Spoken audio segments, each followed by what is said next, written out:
Good morning વિદ્યાર્થી મિત્રો, કેમ છો બધા? મજામાં? ધોરણ 5 ની અંદર પર્યાવરણ આસપાસ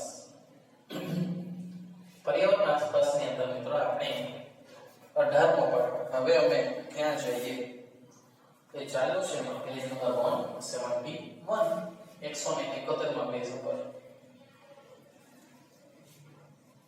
તેમાં થોડા વર્ષો પછી ત્યાં પહોંચેલા છીએ. તો જો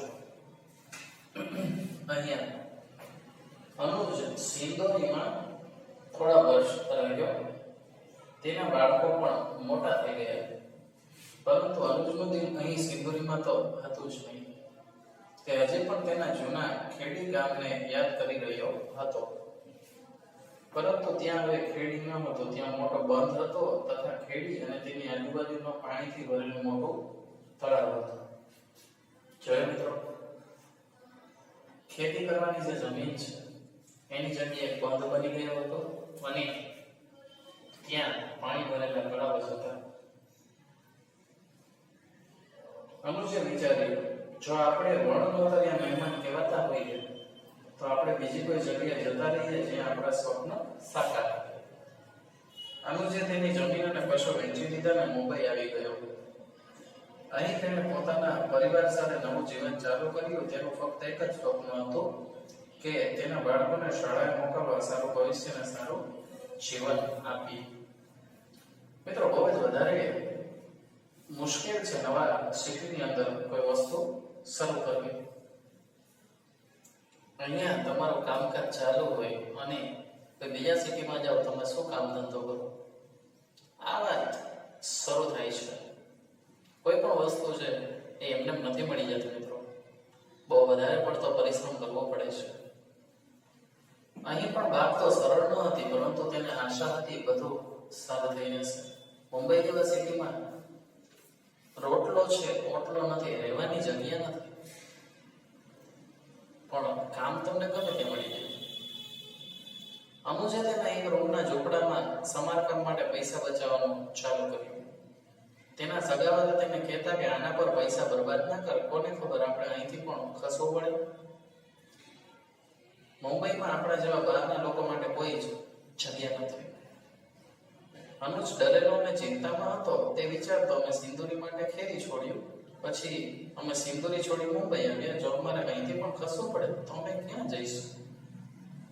આટલા મોટા શહેરમાં મારા પરિવારને રહેવા માટે નાની સરખી જગ્યા પણ નથી.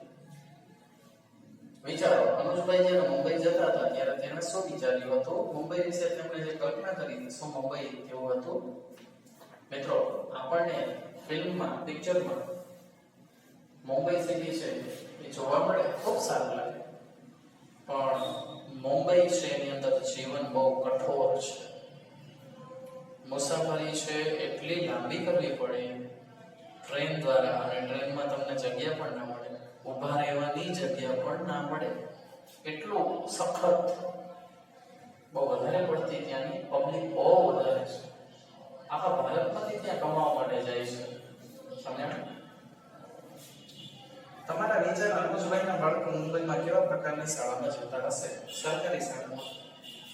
બહુ પ્રાઇવેટ સ્કૂલની તો ફી લાખો રૂપિયામાં હોય છે. અનુજભાઈ ના બરાબર પ્રેફર કરી શકે.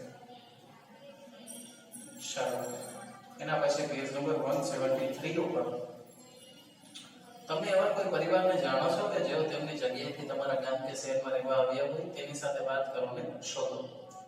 મિત્રો, ઘણા બધા પરિવાર છે આપણી આસપાસમાં પણ જોવા મળે. યુપી, બિહાર, એમપી, નેપાળી, આ બધા પરિવારો તેમના ઘર છોડીને આવ્યા હોય અને અહીંયા નોકરી કરતા હોય.